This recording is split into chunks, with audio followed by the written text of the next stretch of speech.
Hey there, you awesome people. I hope your day has been fantastic. Welcome back to a brand new episode of What If Deku ate the Gomu Gomu no Mi. Izuku used to be quirkless, but that all changed when he sunk his teeth into an unusual fruit, granting him the power to stretch his body like rubber. With this newfound ability, he's on a quest to become the ultimate hero. Don't forget to shower some appreciation onto the incredible author responsible for this fanfiction. The link is conveniently waiting for you in the description box down below. If you're totally vibing with this what-if scenario, drop me a comment and let your thoughts be known. And while you're at it, don't miss out on other mind-blowing what-ifs on this channel. Alright, without further ado, let's dive straight into this video. Izuku was watching out the window from the airplane, seeing the clouds go by. He had been writing in his notebook while watching some videos for the most part, but was now focused out the window. "We're descending," said Naruko, her foot tapping the flooring. As the plane descended past the clouds, Izuku could finally see the land mass as well as the city lights, as it was night when they arrived. Izuku noticed that the plane, instead of heading towards the commercial airport, was descending down towards a more private runway, specifically within a military base. It's said that Star and Stripes agency is actually within a military base in California. She's the only one that has an agency in there, as well as another at a military base close to the White House. "We're arriving at the one in California," said Kana from her seat. She's one of the few heroes that's more intertwined with the government of the country. Most heroes work through the Hero Public Safety Commission, or some form of that in other countries, via agencies, a more indirect path. She, however, works directly under the government. Because of that, she has her limitations, but also access to technology and powers beyond most heroes. For instance, she has her own personal squadron of X-66 fighter jets at her disposal, something that heroes usually can't even purchase even if they have the money. And there are rumors about her being given special authority to launch surface-to-air missiles. That much power to the #1 hero of the US? Is that wise? Asked Izuku cautiously. Kana shrugged. So far, it's worked. She hasn't abused that trust, nor has the government abused hers. There might be skeletons in there, but so far, nothing solid. It helps that she looks up to All Might and does her best to emulate his acts. To be honest, not even All Might would have gotten such a privilege had he stayed in the US instead of coming back to Japan. Really? Why? Asked Izuku curiously. Think about it, and you'll get the answer, replied Rumi. Izuku took some time to think about it before realizing the core problem. He's not an American citizen, answered Izuku instantly. He studied at a hero university for 4 years and graduated while working there for 1 year before coming back. He was on a student visa, but he's not a US citizen. That alone would disqualify him unless he became a naturalized citizen, and even then, he wouldn't be a natural-born citizen. Correct, nodded Kana. And you can't have dual citizenship if you hit high in the rankings, otherwise you'd have a conflict of interests. It's why most pro-heroes only have a single citizenship, and rarely travel to other countries other than leisure. And how do you know this? Questioned Rumi with suspicion. I work for the HPSC. It's common knowledge, said Kana, deflecting the question easily. They didn't get to say anything else more as the plane had landed, prompting them to quickly disembark under the cover of night. Their luggage was already transferred by an automated railway. So you are the ones working here, said one of the men sitting in the waiting area as they arrived, using English. There were 12 of them sitting there, wearing black tank tops and military cargo pants. Don't seem much, commented another. Just fresh meat, a bunny, and some suit. Huh! This bunny can kick your ass, shouted Naruko back in a heavily accented English tone. At that point, the door burst open to reveal. Chill out, my brothers! Laughed Kathleen Bate, aka Star and Stripe, in full uniform, strode out. This young meat has my spiritual master's stamp of approval. And Naruko is the #5 hero in Japan, which is impressive.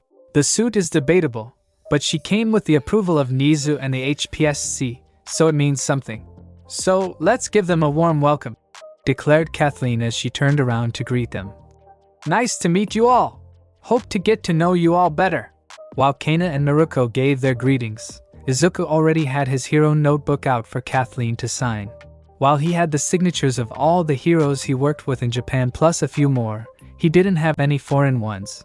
And there was no better time to get one right now, especially from the #1 hero of the US. And possibly the strongest hero after All Might. Ha! Laughed Kathleen when she saw the notebook. Eager, aren't you? I don't mind signing it. Ooh, looks like you wrote something about me. Let's take a look.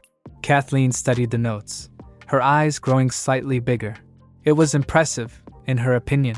Her quirk, New Order, wasn't a national secret or anything, but not a lot of people understood how it worked.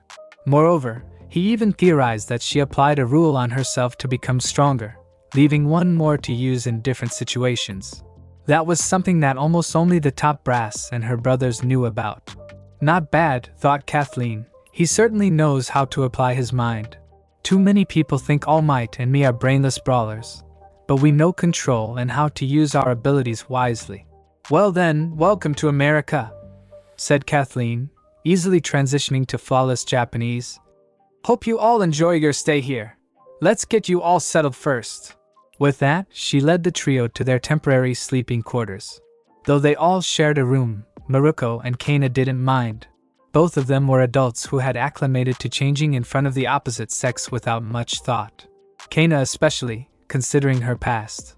Izuku had knocked out instantly after the adrenaline wore off from meeting a foreign hero as well as staying up for several hours.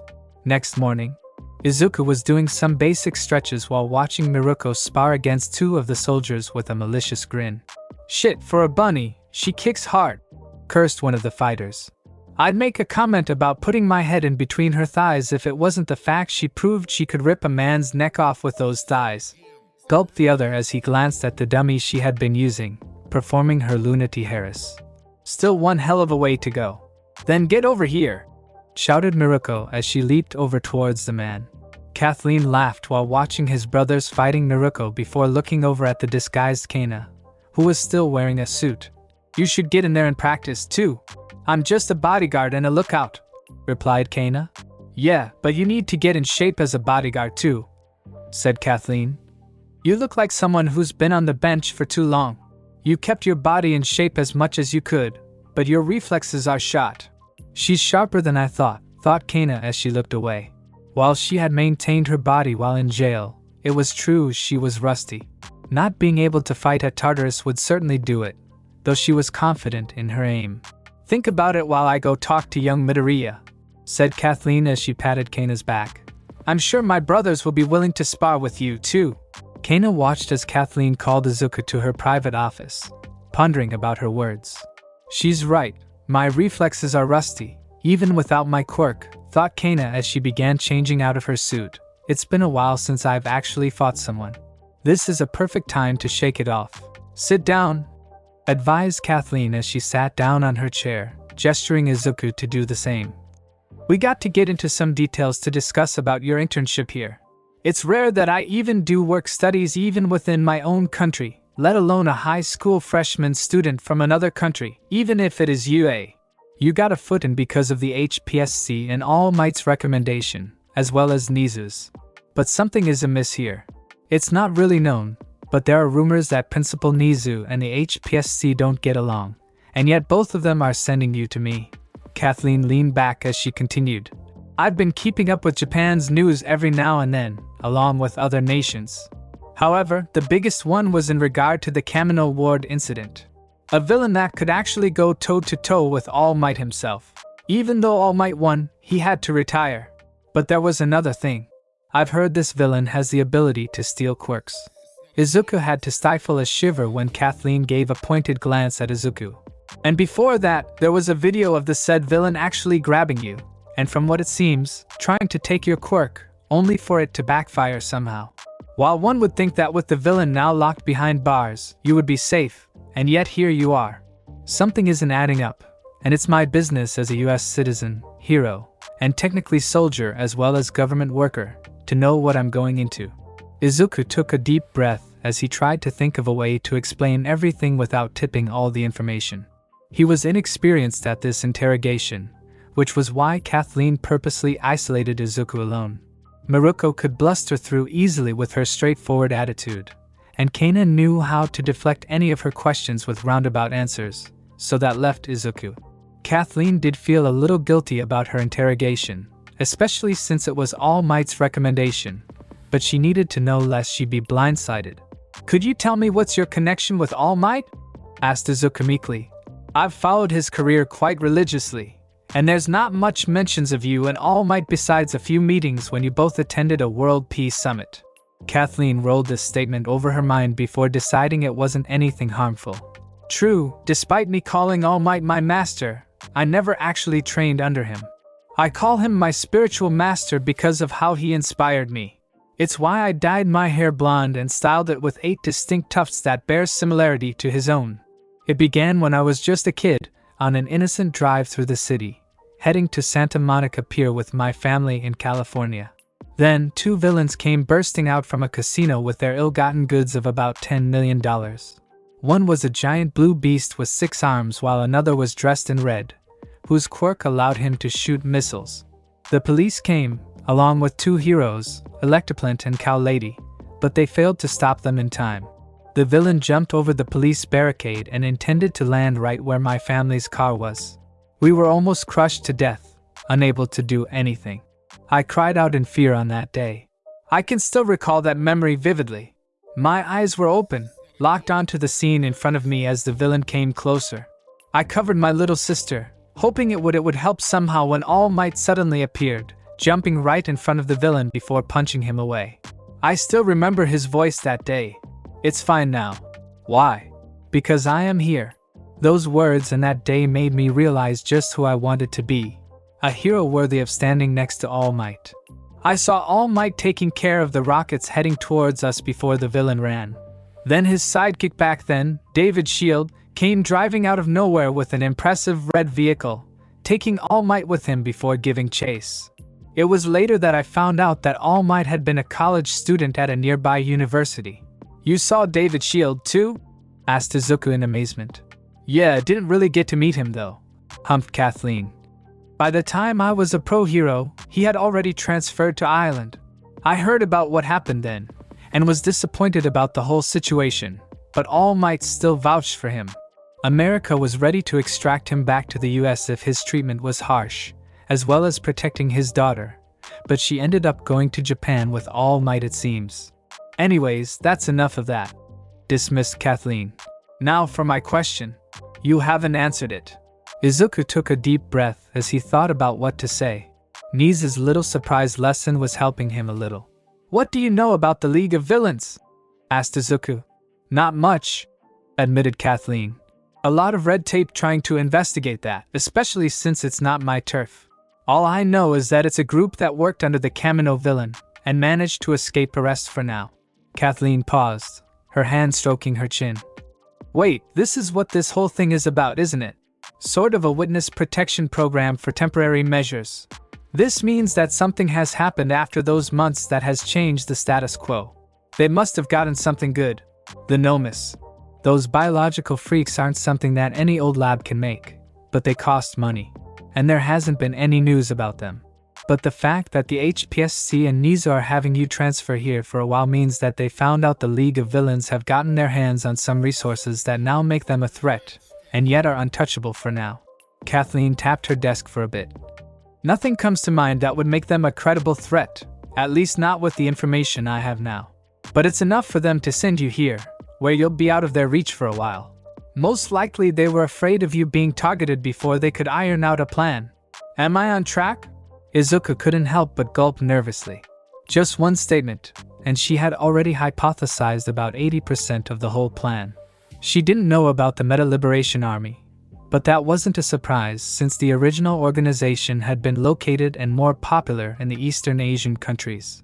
"So you're here for your own protection and also to hide the fact that you've left Japan. Maruko will only be here for a week before she heads back," concluded Kathleen before chuckling. "Certainly a conundrum," continued Kathleen. "Says here that you need to go undercover under another identity for a bit too. Nisa already has a costume set out for you, apparently, to go with your quirk. On the document it says that your quirk is some form of energy emitter, allowing you to create energy tendrils when focused, and smoke when unfocused. Sounds like two quirks to me. But what do I know? Quirks these days start to get a little varied. Izuku sighed a breath of relief as Niza had already covered up his previous quirk records with the help of Melissa and Iba. That meant he couldn't use his stretching, enhanced strength, or float out in public, but he could still practice in private. And if he was using float while swinging himself across with Black Whip, well, it would be difficult to tell if he did so. Nana had already suggested some private practice tips while he was alone. Now he just needed to convince the #1 hero of US to take him on. Still a little confused since I remember watching the UA games. It's not often I catch it, but I do certainly remember you having a different moveset, said Kathleen with narrowed eyes, causing Izuku to freeze up. Kathleen kept it up before relaxing. Don't worry, I intended to take you in no matter what, chuckled Kathleen as she relaxed onto her chair. All Might asked a favor, and I intend to repay it no matter what. Plus, if you are his disciple, then technically we are brother and sister in discipleship. If he trusts you, then I have no reason to doubt him. Izuku took a deep breath, trying to relax from his nervous state, not even realizing he had been sweating. Some details to go over. While I have an agency here, I do have another one near the White House. Since I'm more wrapped into the government than others, I do have to do my patrols there too. So since you'll be coming with me, you'll have to get used to traveling a bit as well as the time zone differences, continued Kathleen. But I'm sure you can get used to it. So are you ready? Izuku nodded in anxiety and excitement. Yeah. Then welcome aboard, little brother, smiled Kathleen as she stretched her hand out to shake his. Back in Japan, Katsuki Bakugo was in a grumpy mood. Fucking Deku had ditched to go somewhere without telling him, and he bet that All Might and the girls knew where. He couldn't just ask though. His pride wouldn't allow it. So instead, he took his frustrations out on training bots, thoroughly destroying his opponents. It was when he visited his parents back home during his rare allowances from UA that he got the news. You guys are what? Blinked Katsuki with a blank look.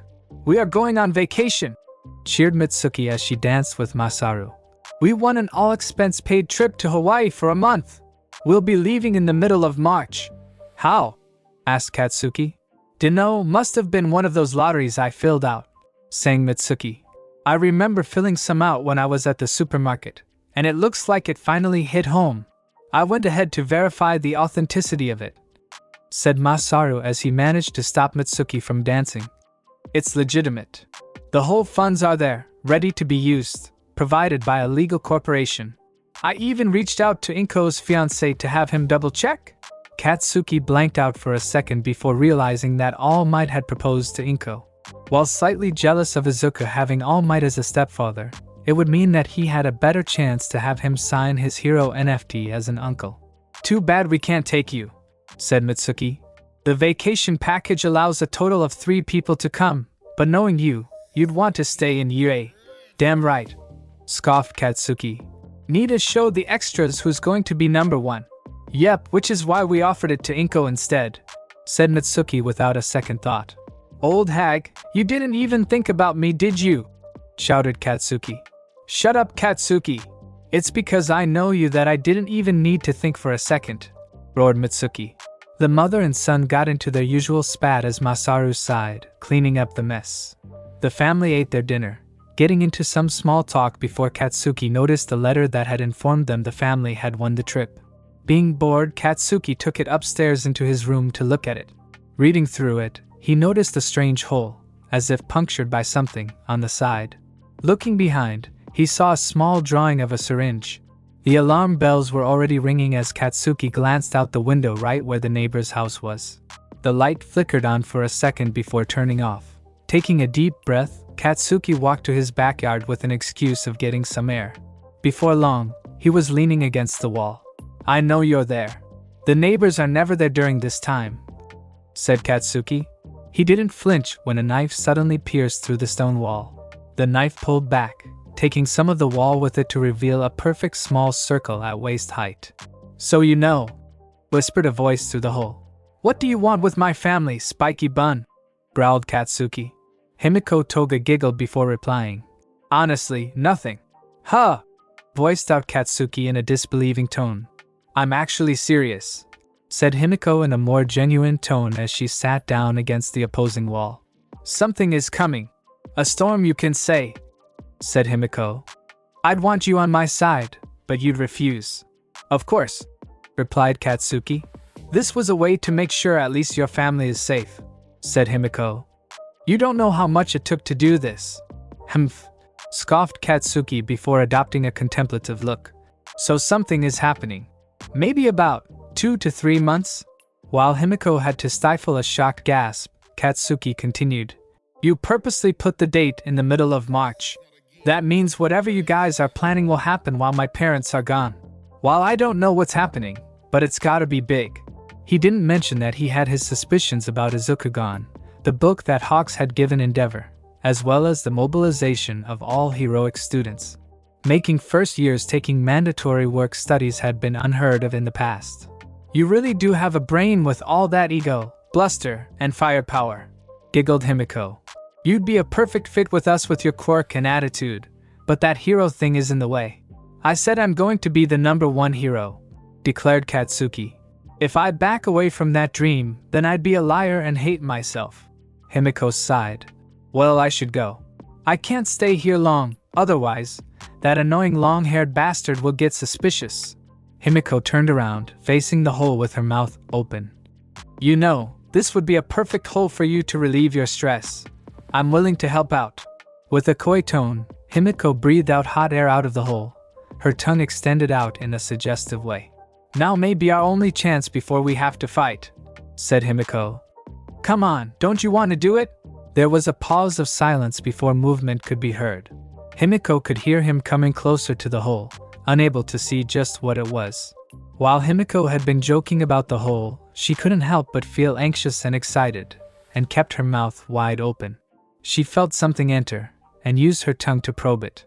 It was long, a little salty, and fleshy. It was thinner than she thought though before she noticed something off. Having unlimited access to the internet without parental control as well as having attended sex ed, she knew what a male genital looked like, and the way her tongue was probing, it was missing some key parts. Himiko quickly leaned back to take a better look to see that the phallic object was a hot dog that Katsuki had shoved into the hole. So did you enjoy my hot dog? Grinned Katsuki with a malicious tone that Himiko could feel. Mean it? Pouted Himiko before biting the hot dog in half to show her displeasure at being teased like that. Katsuki merely laughed as he pushed the rest of the hot dog through the hole, allowing Himiko to catch the rest before eating it up. I owe you one, said Katsuki bluntly. But don't think I won't catch you next time we meet. I'll kill you and arrest you. And I'll kill you and drink your blood, giggled Himiko. And you already paid me back. Himiko wasn't going to go into detail about using Katsuki's blood to deal with Curious, as it might reveal too much information, even if they were in a somewhat weird relationship. The two left, with Himiko quickly donning a disguise to escape. Week later, Izuku stretched out his limbs, getting used to the time difference. Today would be the day that Maruko would be heading back to Japan without him, leaving him and Kana in the US. So far, he was doing well, and thanked all the times he studied English well enough to hold a conversation, albeit with some stuttering. Kana was able to flawlessly transition to English and Japanese when needed, serving as an interpreter when Izuku couldn't understand. As for the soldiers, they slowly warmed up to them, especially when they showed that they could hold their ground and fight in close-quarters combat. Even Kana, who was specialized in sniping her opponents, was no slouch when it came to fighting up close, especially when she landed a liver shot against one of her opponents, causing the man to collapse in pain. It helped that Kathleen declared Izuku to be her littlest brother, and since the men working with her were her brothers, they adopted him as part of the family. Alright brat, don't get too relaxed now that you're here, ordered Maruko as she got on the plane to head back to Japan. I expect you to take names and kick ass here. You worked as my intern/work studies student, so you represent me in a sense. So you better do something impressive, otherwise, I'll be back to use you as a testing dummy, especially with that move that you showed me. Izuku had been given approval/forced to show Maruko his dojo's secret and forbidden technique on a dummy by Rikai. Maruko obviously loved how violent it was and learned it quite quickly, inputting her own technique into it. Izuku could only sigh as he waved goodbye before heading back into the base. It was time for his personal lessons with Nizu. He had to admit, Nizu's lessons besides academics always made him think harder, coming up with random scenarios involving heroic or quirk usage that pushed his brain to its limit. He's probably using some specialized lessons for first years, said Izuku to himself. Nizu was indeed using specialized catered lessons, but they were meant for seniors. Nizu was gleefully giggling at raising such a talented student, one who would become his hands to take over the world, protect society. I'm not sure this is a good idea, thought Kana as she saw the one-on-one lessons Izuku was getting with a sweat drop. Pretty sure the HPSC would flip over this. Izuku was getting ready to finally try out his new uniform, albeit different from his old design with a full head cover to disguise his face.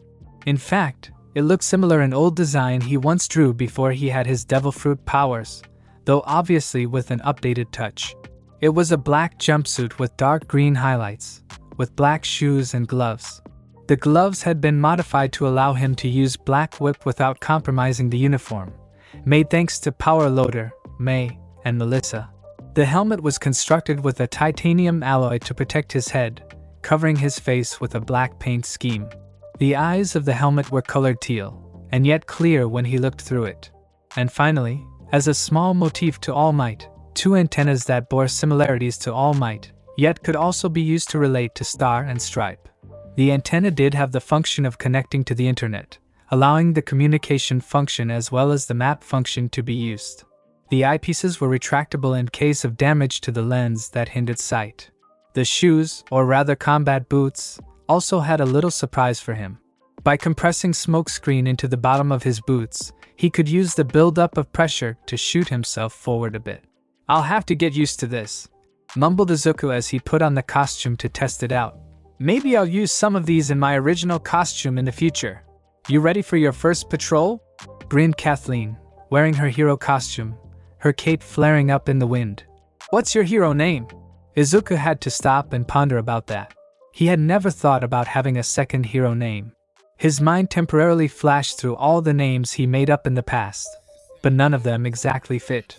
Nor could he just use his regular name, otherwise, that would ruin the whole undercover story.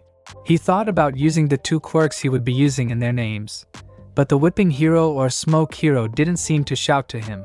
He then thought about their primary purpose: to trap, to ensnare his opponent.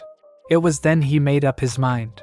The trapping hero, ensnare.d, grinned Izuku. Interesting name, chuckled Kathleen. Let's go then. Call me Star and Stripe, or Star for short if needed. Off to patrol, the American way. As the two began to ready themselves for patrol, Kana was left pondering what she needed to do. She was supposed to look over Izuku, which she could do in base. But if they left for patrol, then she would have trouble looking over Izuku. Do I just have to trail them from behind in a vehicle like a bystander? Thought Kana with a sigh. Hey bodyguard, why aren't you dressed up? Asked Kathleen. Huh? Blinked Kana with a blank face. Yeah, you're supposed to be HPSC representative as well as his overseer, right? Questioned Kathleen, pointing to Izuku. Can't really help protect him if you're not going on patrol, too. Nizu told me that you're a semi-retired hero looking to ease back into work after a situation out of your control forced your hand. We have your hero costume here already from Nizu. Kana kept an empty face, but was cursing up a storm against the principal who was a stout/rat/bear/whatever species it was. Meanwhile in Japan, Nizu sipped his tea with a malicious smile, somehow feeling whoever was cursing him and empowering him. It shipped in yesterday, said one of the soldiers, giving Kana the suitcase. Man, if I knew you were a semi-retired pro, I wouldn't have eaten dirt. That's your fault for underestimating her, laughed another. We work with Kathleen. You think there wouldn't be another woman that can kick your ass? While the soldiers began teasing/riposting each other, Kana grabbed the suitcase before marching into a changing room. Hopefully, the rat didn't make it too similar to my old costume, otherwise, my identity might be blown before I do anything, thought Kana as she opened the suitcase. Looking down, she saw a dark blue dress similar to her hair, along with a waist belt that housed different utilities, like smoke grenades or special ammunitions. A scouter that could easily hook onto her right ear and over her eye fed various environmental information to her, such as wind speed and various others that could affect her shot. A gauntlet for her left hand that could transform into a small shield to defend herself with a grappling hook inside that could extend up to 30 meters. And finally, armored boots that, if she was reading correctly, had pressurized air that could help her not only jump higher when activated, but also push her in any direction in the air depending on where her soles were located. The air pressure would build up itself by the mere act of walking, though it would take some time to fully charge up. A full charge wouldn't allow her to jet away, but enough to dodge something if she was in the air, or help stabilize her body if she went for a rifle with power. Interesting, but even with all this change, I'd still be exposed, mumbled Kana as she put on her ensemble. My rifle is the biggest giveaway. Even if the US heroes don't recognize me, the kid might, considering he seems to be a bit of a hero nerd, as well as getting private tutoring from Niza. It was then that Kana noticed the styrofoam attached to the top case was removable. Taking it off, she saw a few hollow pieces with some instructions on it. Connecting them together, Kana found out that they made a rifle similar to her own quirk. Getting the idea, she put her elbow inside the hollowed stock before activating her quirk. Her quirk, rifle, quickly filled up the hollow pieces of the assembled rifle, allowing her to use quirk with ease. Kana realized that this hollow construct would allow her to disguise her quirk, especially if she carried it behind her back with ease since it was so light. She grabbed a piece of paper that had been attached to the suitcase, reading through it quickly before crumpling it up and burning it. Her official quirk was called Elbow Blaster, allowing her to shoot projectiles from her elbow. The rifle was a support item that allowed her to modify her projectiles. The bullets that had been supplied were all made from her hair that Niza's barber cut, meaning she wouldn't need to actually pull some of her hair out for bullets unless needed. Crafty rat, muttered Kana as she inspected her bullet supplies.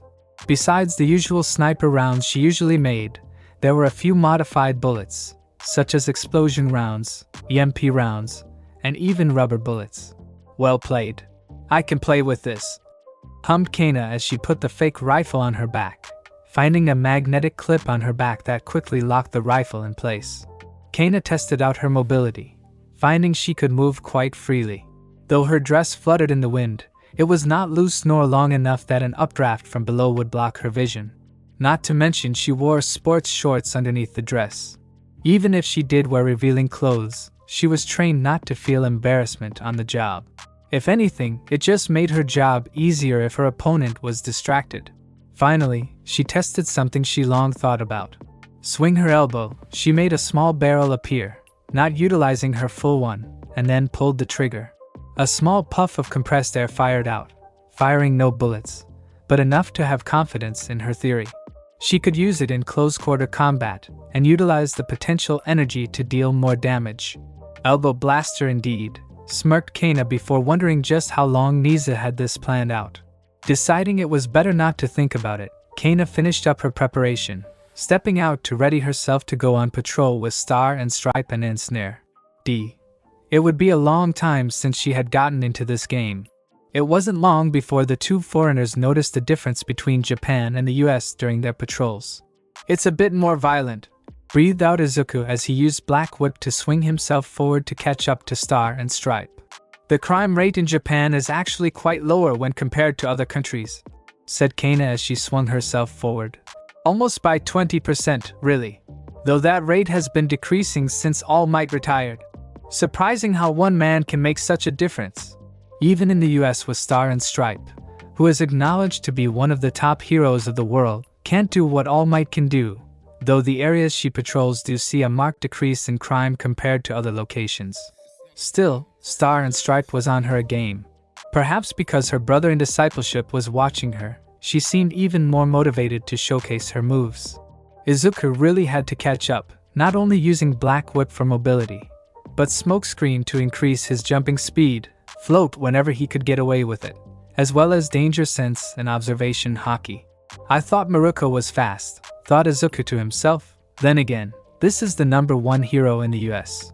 Perhaps the fact that there seemed to be more crimes/accidents prevalent than compared to Japan that Izuku managed to make himself useful.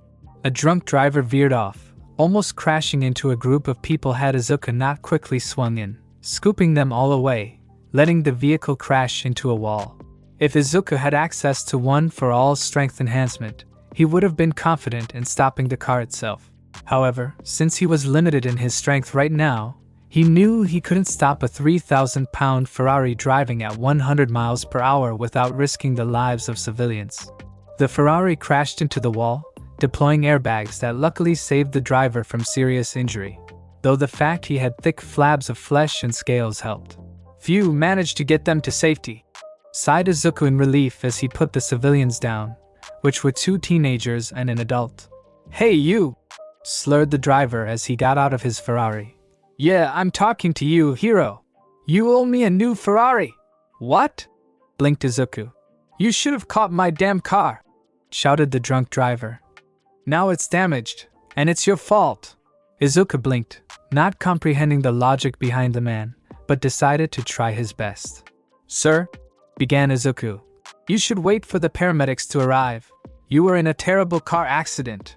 Luckily, Izuku had been working on his English with Kathleen and the others, along with having studied English thanks to his fanaticism with all might, though he did still have a slight accent. "Fuck you," shouted the driver. "You owe me 2 Ferraris now. You know who I am. Who the hell do you think are? You're just a lowly sidekick. Give me your name and agency or I'll dash." The man didn't get to finish as Kathleen strolled up right behind the man. Without hesitation, Kathleen turned him around so he was facing her. "What's your name?" ordered Kathleen. "What's it to you, broad?" cursed the drunk driver. "I have an ID here," said Kana, tossing a wallet over to Kathleen from the Ferrari. "Good, let's see here," muttered Kathleen as she kept one hand on the drunk driver while the other flipped through the wallet. "Michael Wallach." "All right then." Clearing her throat, Kathleen activated her quirk. Michael Wallach will be sober for 5 minutes. The driver blinked as he felt the haze lift away, his vision becoming clearer. He was still angry though, and wanted to curse and blackmail his way to a new Ferrari without spending his own money. He opened his mouth only to realize whom he was talking to. "Star and Stripe," squeaked the now named Michael. "I didn't see you there. Not surprising considering your blood level alcohol is 0.2%. said Kathleen with a cold glare. "You were driving under the influence, and you could have killed civilians with your recklessness if it hadn't been for my intern. And yet you have the guts to not only insult him, but try to force him to pay for your own consequences. Needless to say, you're under arrest for driving under the influence and public disorder." With that, Kathleen slapped handcuffs on the driver before he could do anything else.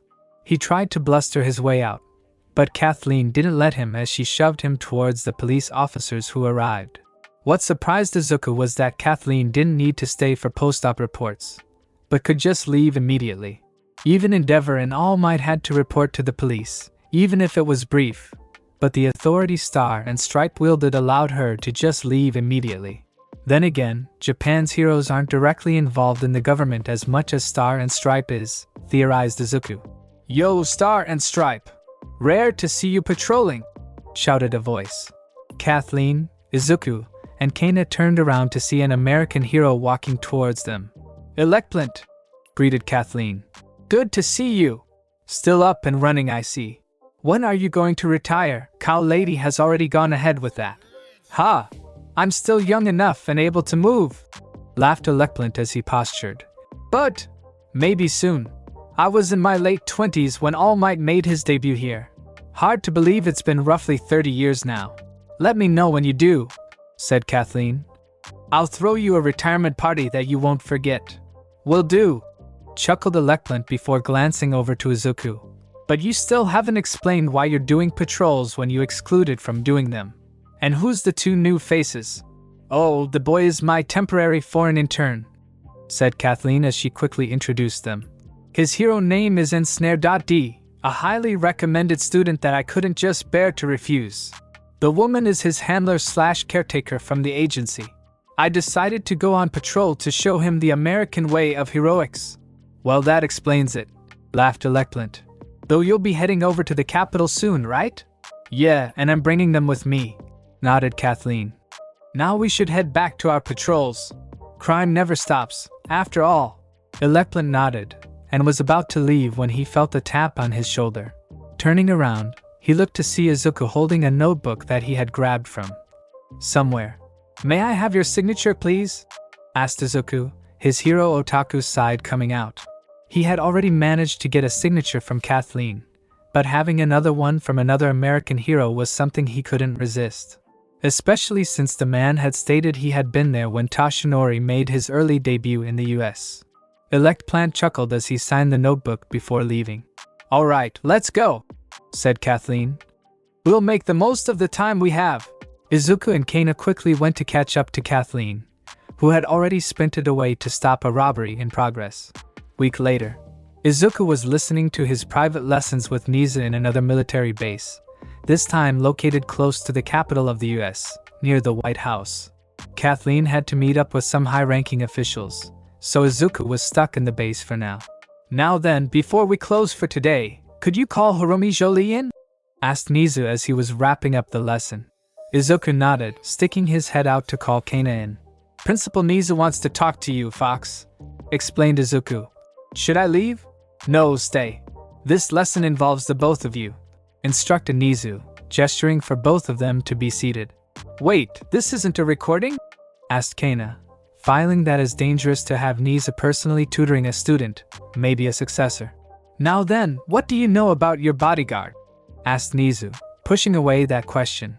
"Not much," admitted Izuku. "Indulge me," pushed Nizu. "Her ID seems weird," admitted Izuku. "She said she was a semi-retired hero who might be coming back onto the field, but she's not someone I recognize. Her skills, even rusted, show that she has skills deeply trained and refined. As a hero otaku, to which I admit, I would say she would place in the top 50s at least, especially with that rifle of hers. But no hero matches her description that I'm aware of." Nisa waved for him to continue, to which he took a breath to gather his thoughts. "I began looking into some old records, specifically the HSBC," continued Izuku, causing Kana to blink. "You gave him access to those records?" Kana half-shouted as Nisa merely replied with a cackle. "Going through a few files, I began to narrow them down," said Izuku before pulling up some photos. Kana felt a sweat trickle down when she saw her photo on the list, along with 5 others. 3 were men and 2 were women. "Interesting. And why do you have men on the profile when she clearly is a female?" asked Nisa. "Because I can't rule out cross-dressing," stated Izuku with a serious tone. "Knowing you, you might do that." "Excellent," smiled Nizu. "So have you narrowed it down?" "Out of 6 of them, 2 were full-time villains in the last few years, and I don't think you'd completely trust a villain here," said Izuku, pointing to 2 photos. "The rest were heroes or vigilantes. But what caught my eye was these 2. Izuku pointed at Kana and another male. "She was a pro-hero who turned villain when she killed a fellow hero. He was a vigilante turned pro-hero turned villain after an incident with a case. Both details about the whole case are very vague though, no real trials." Nisa smiled as he waved for Izuku to continue. "At first thought, I wanted to eliminate them, but knowing you, you probably know the real story about them," sighed Izuku as he tapped on the photos. "So I can't eliminate them." After thinking about it, Izuku disposed of 2 heroes, knowing that they were still active in Japan, having seen them on the news recently, leaving him with Kana, the male hero turned villain, and another female hero.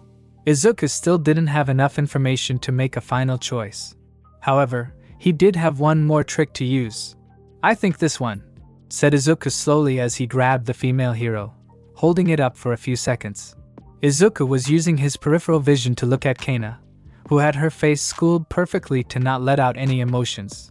It was subtle, but he heard a small breath of relief pass her nose with his sharp ears. "Is not the candidate," finished Izuku as he tossed the photo away. He almost grinned when he heard Kana choke on her spit for a second before schooling her face. "Very nice tactic," laughed Nizu. "So then who do you think it is?" Izuku closed his eyes. "I didn't want to think you'd actually hire an ex-villain, but you must have your reasons for it. All might trust you, so I'll also put my trust in you as my tutor and principal." "It's good to hear that you would trust me," smiled Nizu. "Not many would do so thanks to my rather eclectic past as well as my species." Though I should warn you that you shouldn't do so easily. I'll take my chances, sighed Izuku. Even if it feels like making a deal with the devil. You actually might get better odds if you made a deal with the devil than a Nizu, thought Kana privately, though not knowing that Izuku was currently hosting one in his body. So your final guess? Asked Nizu. This one, said Izuku, making his choice. Kana Tsutumi. That's who Harumi Jolie is. Interesting. And why not the male? You said it yourself, you can't push away the fact that Harumi is a cross-dressing male, asked Nizu. That is true, but there is one argument against that, declared Izuku as he took a deep breath. She changed clothes in the same locker room with Maruko and Star and Stripe. Both would have figured out if Harumi was a he, and Maruko would have kicked the crap out of him for changing in the same room as her. Nizu blinked before laughing maniacally. Oh, that's hilarious. I didn't take into account to that. I forget you humans are so sensitive to that sort of thing. Well, now that you know, what will you do? Izuku glanced over to Kana, who had frozen, before replying. Keep playing along. She clearly hasn't hurt me despite the chances, and you were the one who assigned her to me. I'm sure with the access Star and Stripe have, she probably will figure it out soon. Excellent, nodded Nizu. Now then, be sure you finish up those problems I assigned you. You wouldn't want to fall behind your peers, now would you? With that, Nizu disconnected the call as Kana managed to shake herself out of her trance. So you really are Lady Nagant? Asked Izuku. Been a long time since I was called that, but yeah, said Kana. Aren't you afraid I'll kill you? I was sent to Tartarus because I got into a disagreement with a fellow hero and killed him. Izuku shook his head. Principal Nizu hired you and trusts you, that's enough for me. Plus, like I said, when I was looking up your file, there wasn't enough information to draw a proper conclusion. The case that led to your arrest never stated just who you killed, just mentioned a body. If it was a hero, it would have been plastered on the news with a name. Yet you were locked up without a trial. Kana let out a sigh of relief that she hadn't noticed until she noticed Izuku holding a pen and notebook from somewhere once more. Kana looked at the objects in confusion before Izuku cleared his throat with a slight blush. That being said, may I have your autograph? And is it true that you can accurately snipe up to 3 kilometers? I saw Snipe's interview when he was asked whom he considered was the best long-range sniper, and he proclaimed it was you hands down. Is that why that man asked for my autograph? Thought Kana with a small blush before signing the notebook. As Kana handed it back, she suddenly saw blood on her hands once more, and dropped the notebook in fright. She blinked as she saw it was just in her mind, but it had been there. I still have a lot of red on my ledger, sighed Kana to herself as Izuku picked up the book. Maybe I can never make up for what I've done. And yet, there was a spark of hope that she could. For some reason, the blood seemed less pronounced this time. Alright, next chapter. I might actually put in the 3rd movie, though still up in the air for that. There's a character I'm rather eyeing at. Reminder, I have a Pat Rayon. Look up azndrgn making fanfic. Donators get to read my chapters earlier. Now then, time for an omake. This idea was stuck in my mind for a bit, so I decided to roll with it. Omake. If Izuku gained the power of Nika after PLF was successful with their revolution. No One for All Izuku, quirkless Izuku, takes place after the revolution. Izuku was chained to the ground facing upwards, with a crowd of people jeering at him. Ignoring them, Izuku's mind pondered off to how this happened. Perhaps it was when the Paranormal Liberation Front, or PLF for short, launched an attack that crippled Japan before the heroes could carry out an effective raid, leading to people embracing the Meta-Liberation Army creed. Stupid, in Izuku's opinion, as the current theme for it fell far away from its original meaning. Or maybe it was when All Might died after killing the Kamino Ward villain. The death of both the number 1 hero and the biggest villain caused the crime rate to skyrocket, even with Endeavor being the number 1 hero of Japan. The villains were pouring out of the cracks, trying to take over the rift that had been left fresh to harvest without the strongest hero watching over the civilians as well as the boogeyman of the underworld. Perhaps it went further back when he first met All Might on the ceiling, asking if he could be a hero, only to get a stone-cold no. It's not bad to dream, but make sure they're realistic, was his parting words before he left. Mr. Anyone Can Be a Hero was a hypocrite in his own words. Sure, Izuku understood why, but it was such a harsh rejection. Especially later in the future, he found out that All Might had been quirkless himself, only to become a hero when the quirk had been passed down to him. What made it even worse was that for some inane reason Izuku couldn't understand, All Might passed his quirk down to the biggest bully of his life, Katsuki Bakugo. As if being fed on a silver spoon wasn't enough, he was now given a golden ticket. Perhaps it was his impressive quirk that drew All Might, but Izuku didn't think Katsuki deserved one for all. Speaking of Katsuki, "Hey Deku! Having fun down there and realizing what your place in life is?" laughed Katsuki Bakugo. Katsuki, who had been given everything, who had gone into UA Hero course, ended up ditching the heroes and joining the PLF, embracing unregulated quirk usage so he could beat up anyone he wanted. Somehow, the PLF managed to get through UA's security and gave Katsuki an offer he couldn't refuse. Katsuki became a double agent and sold information to them, allowing them to strike at the HPSC and other hero departments before they could finalize their raid. The betrayal shook UA, especially its students and staff. It had been 7 years since the PLF took over Japan. There were resistance movements, struggling to uphold justice and order, but the PLF's corrupted creed had been too widespread, and the civilians were too scared to do anything. "Greetings everyone," announced Trumptier, shaking Izuku off his thoughts for now. "I'd like to thank you all for attending this public execution. Today we will be executing the most heinous criminal ever to exist. His crime? His whole existence." "Of course, that's what they would go with," sighed Izuku. "The fact I'm a quirkless person, a relic of the past, as they would say. Not the fact I helped fund several different resistance groups, and have been successful in a lot of my attempts." Izuku, after being rejected by All Might himself, decided not to attend UA High. Instead, he didn't even attend any hero high school, but opted to go through remote learning, allowing him more free time to himself without being bullied or scorned by students and teachers. Withdrawing from Aldera Middle School was easy, as the principal was eager to get rid of him. With the extra time and not being denigrated daily, Izuku managed to go through some self-reflection before realizing just what he could do. His ability to analyze quirks with just his brain and imagination. So he began a side job of selling his quirk analysis. At first, it had gone slowly, but it suddenly accelerated. So much that he even got an interview with Principal Nizu of UA, who offered him a scholarship for the General Education Department, or Business Department.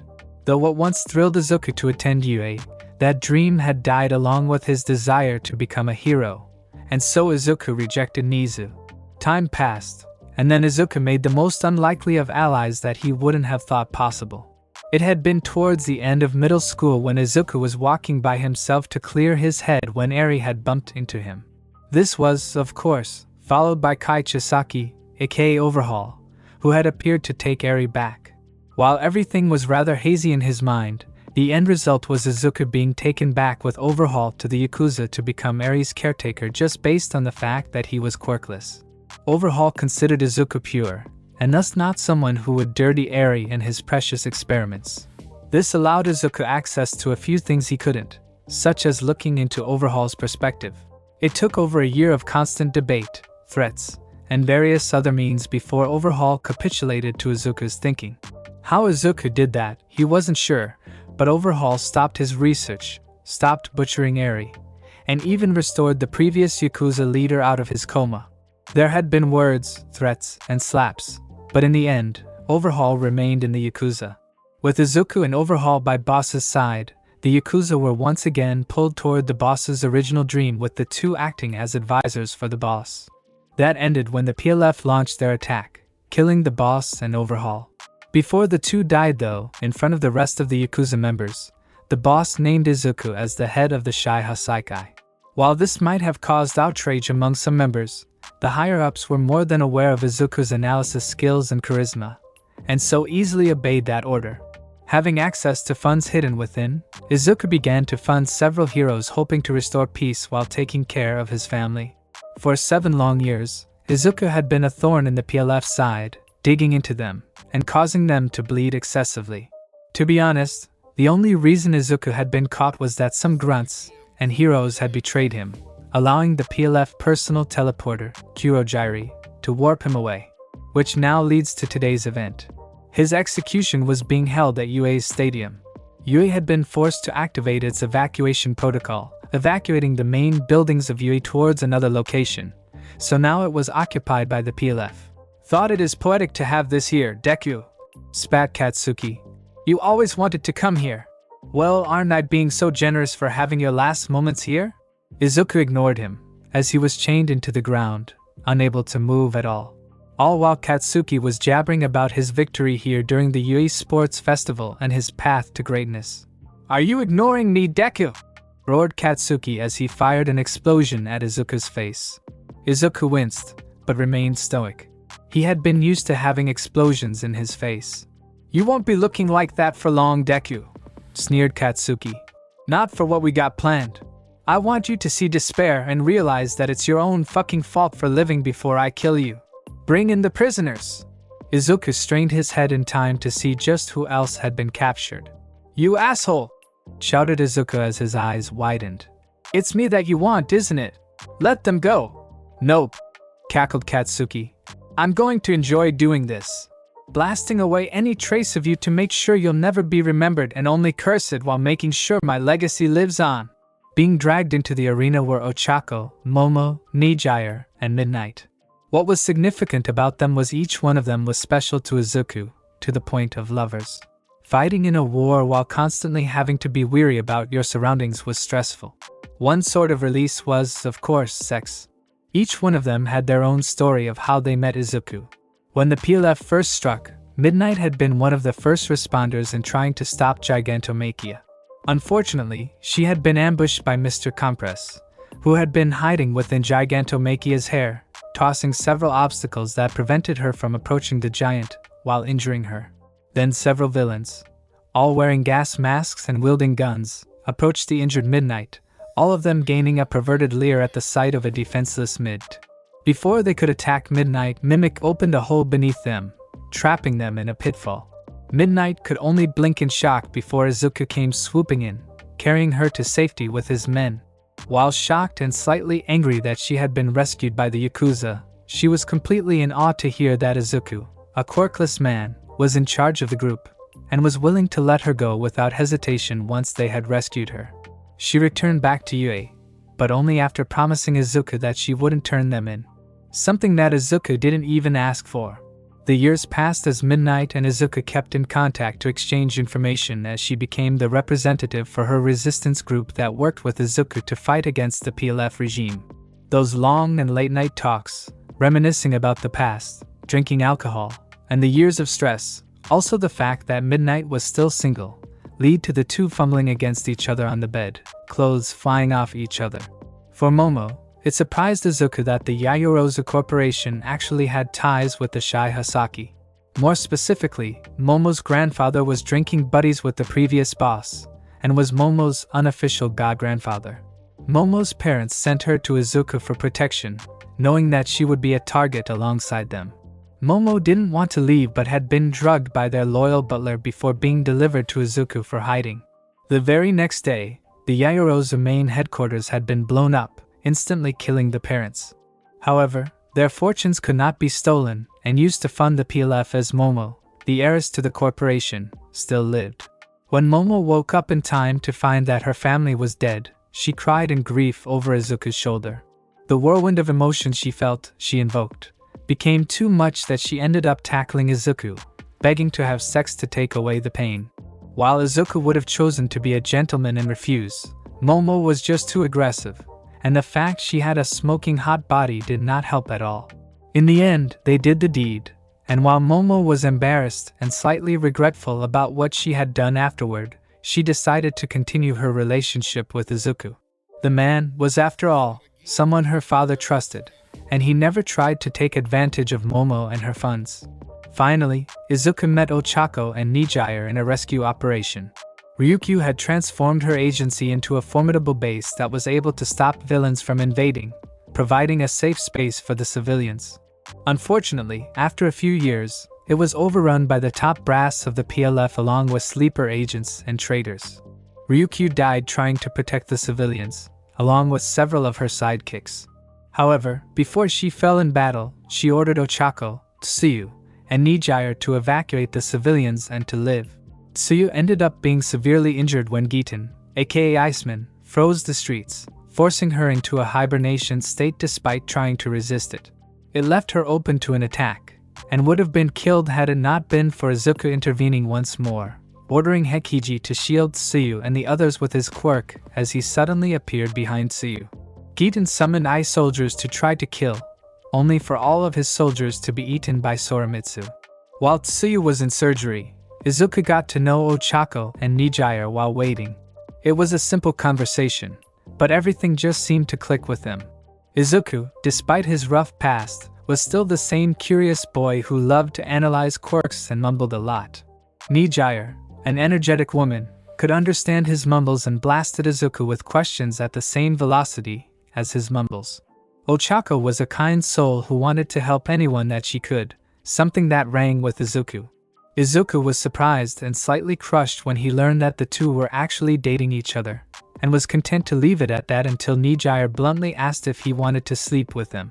She flat out admitted that their relationship needed a man, or more specifically, a dick, to satisfy them. Ochako blushed before nodding in agreement about needing a man. Izuku was a patient and kind man, but when asked for a threesome with two hot ladies who might want to be in a relationship with him, he wasn't going to say no.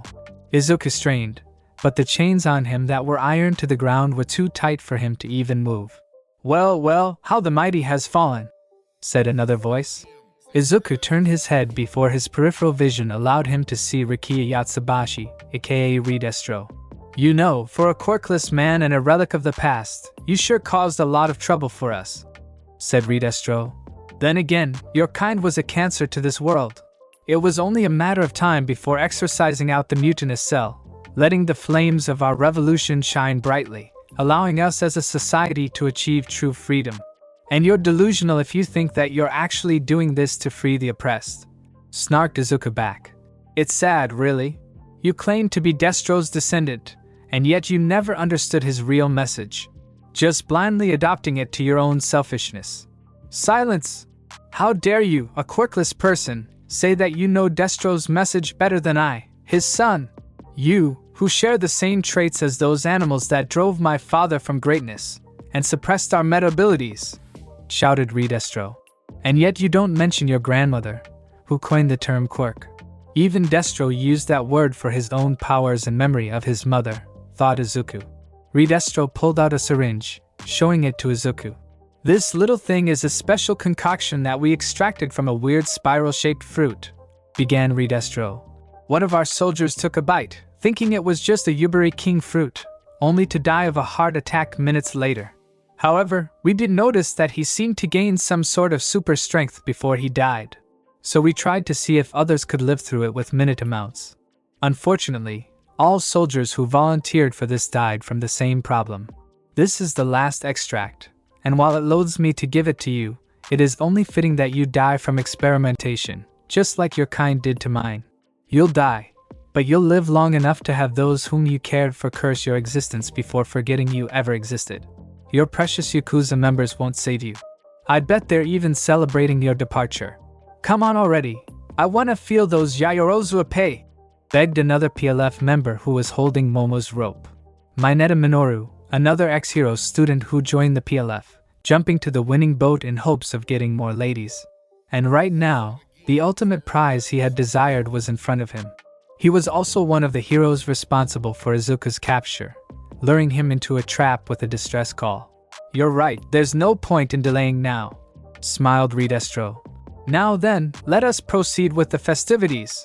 The elimination of the quirkless relic who has been a thorn to our side as well as re-educating these women shall begin." With that, Redestro plunged the syringe into Izuku's chest, directly towards the heart, all while the villains began to mercilessly strip the heroine's clothes. Though they knew it was inevitable, each woman kept a strong face, spitting at their captors, swearing that this wouldn't break them. "You should have accepted my offer, round cheeks," grinned Katsuki as he approached Ochako, calling first dibs. "You would have been my woman, the woman of the number one hero, the strongest hero." "You're no hero," spat Ochako. "Just a megalomaniac. Why All Might chose you is a mystery in itself. He was blind to see just what you really are." Say all you want, but I'm going to blast every bit of Deku away from your mind until you can only think of me, cackled Katsuki as he began taking off his pants. Meanwhile, Mineta was drooling as he viciously groped Momo's chest, fulfilling his dream. His next step was to knock her up and make her fall hopelessly in love with his dick. Get off me, you gremlin, snarled Momo. I can't believe you even got accepted into UA. A background check should have caught your perversion. My mom was part of the UA background advisory group and made sure none of my accomplishments were reported, grinned Mineta. Now then, time to make you mine. Nijire and Midnight were also struggling to get their captors off, especially with their quirks being sealed away by the quirk sealing handcuffs. Now then, gaze upon the future, said Ridestro towards Izuku. Izuku strained his whole body, trying to do something, anything. But it was useless. He was just a quirkless man, captured and unable to do anything. And yet, I can't accept this. I won't accept this. I won't let these tyrants who claim revolution for the people continue to lie to the masses and become dictators, thought Izuku. Izuku felt his heart rate accelerating, pounding harder and harder. It was becoming harder to see and breathe, but Izuku gritted his teeth, using the pain to keep himself awake, trying to do anything. Katsuki and the other heroes/villains were getting ready to enjoy themselves when they heard it. At first, it was a low static. Then it became more prominent, causing them to be distracted. It sounded like drumbeats, but they weren't sure where it was coming from. Look! Shouted one of the spectators, pointing at Izuku. Everyone turned to look over Izuku to see his body was starting to emit smoke for some strange reason. Then they heard a loud sound. Ba-dump. A loud heartbeat could be heard emanating from Izuku's chest. The beat kept pounding as if it was the main tempo for the drums. Drums of Liberation OST. The beat was starting to get faster, and everyone was watching in shock as more smoke began to flow out, along with Izuku's hair beginning to change. Izuku's mouth, which had been a frown, had slowly morphed into a smile. Ridestro, having seen enough, decided to end the farce by smashing Izuku's face in with a punch loaded with 100% output on stress. Before his punch could land though, Izuku's hand suddenly somehow stretched out, stopping Ridestro's punch with ease. Before Ridestro could comprehend what was going on, Izuku's metal bands that should have been holding him suddenly stretched as Izuku moved, as if they had become rubber instead. Izuku pulled Ridestro's enlarged arm through the band before letting go, slipping out all of the chains that had been binding him. Izuku moved before anyone could really react with a kick that somehow stretched out beyond normal human limits, as if he was made of rubber, and swept the villains all off of his girls, slamming them into the stadium walls. Ochako and the others quickly scrambled to recover what clothes that were still left, when Izuku grabbed Momo's quirk nullifying bracelet and stretched it beyond what it should have been capable of, allowing her hands to slip through. Once her quirk was returned to her, she instantly created clothes for them to wear. Izuku, are you alright? Asked Nijire. Alright? I feel good. Better, grinned Izuku as his green hair turned pure white. This is getting fun. With that statement, all his clothes turned white while a blast of aura could be seen emanating off him. The bright light descended towards the cloudy sky before it blasted the clouds apart to reveal the sun. Izuku took a deep breath before he began bouncing about, thrilled at his newfound powers. At one point, he jumped up so high that the sun outlined his figure as people looked up at him. Underneath the stadium were prisoners, heroes and civilians who protested against the PLF, or were considered weak, labeled as Omegas. Slaves would be more accurate, and they were gladiators for the PLF's amusement. They heard the jeers earlier and looked down, not wanting to witness the execution, only to change. Peering out of the small windows that they could, they looked up to see someone jumping up high, his figure outlined by the sun. Just by seeing the image, they felt hope grow inside their heart. That this person was the one who had come to free them. An unseen situation, admitted Ridestro as he easily broke free of the chain, though puzzled why its nature had changed just a moment ago before pushing it away for now. But you're still outnumbered, and nobody will be coming to your rescue. And do you know why? You're just a quirkless relic who should have been erased long ago. Ridestro released all his stress into his body hulking up as black streaks covered his body. Not only that, but he called upon Claustro, his specially designed armor built to amplify his own quirk to 150%. It was at this point, everything changed. Suddenly, half of the stadium crumpled, opening up a huge passageway. The audience members sitting there screamed in pain or shock as the seats they had been on suddenly shifted away.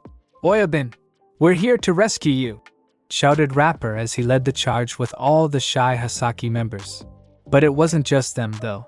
"Hey, didn't think you'd call us into the action to rescue your boss, but screw it. I'm tired of hiding in all this guerrilla warfare. It's time to kick some ass," roared Miruko as she hopped forward. Beside the Yakuza members, which had grown significantly under Izuku's leadership, were heroes, both young and old, who fought to restore order. Everyone who had been hiding was coming out swinging. "Get ready to rock out!" screamed Present Mike as the UA staff were amongst the crowd, with Cementos having brought the stadium down. "Can't believe we're running along with heroes," muttered Toya Sasuno. "If it means rescuing the boss, then I don't care," replied Yu Hojo. "Fuck this! Die!" roared Katsuki as he managed to pull himself out of the wall, pointing his left hand at the charging rescuers, letting one for all run through his body and empowering his quirk. A giant explosion blasted from Katsuki's hand, one that threatened to engulf half of the stadium. Before Cementos or Pixie Bob could try to pull some sort of defense, or anyone with defensive quirks, Izuku's hand suddenly came crashing down, grabbing the ground in front of them. It was then that everything seemed to be a cartoon. Izuku was pulling against the floor, straining himself as his feet kicked the air for a few seconds before being dragged down, though his mouth and eyes seemed to stay in the air despite the fact his face was already hurtling towards the ground.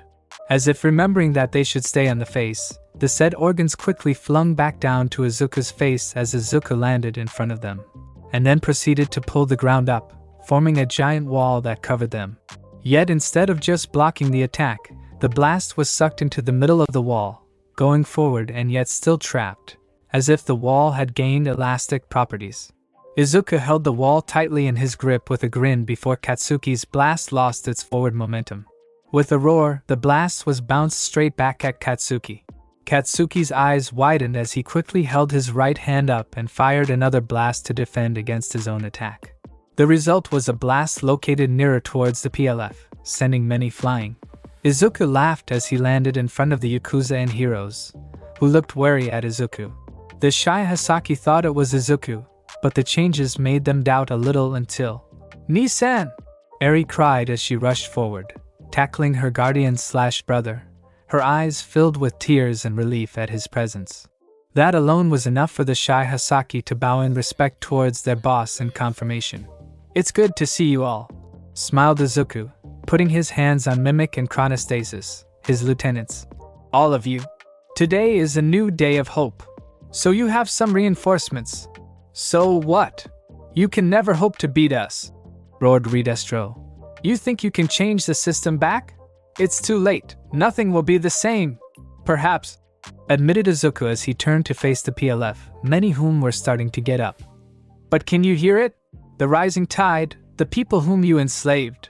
They call out for change. This beat is the drums of liberation." With that, everyone charged forward to battle. The tides were swiftly turning, especially when the prisoners were being released by La Brava, who was hacking through the system while simultaneously wresting control from Skeptic, triggering his trypophobia with all those dancing cats with large eyes. Keaton, aka Iceman, was rendered helpless by Soromitsu eating all his ice constructs with no limit, and almost caused Keaton to faint in anger at his quirk, which he had so meticulously polished, being literally demolished by a man whose quirk made him hungry. In the end, the PLF had to retreat.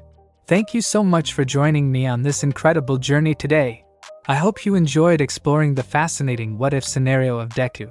The possibilities were truly mind-blowing.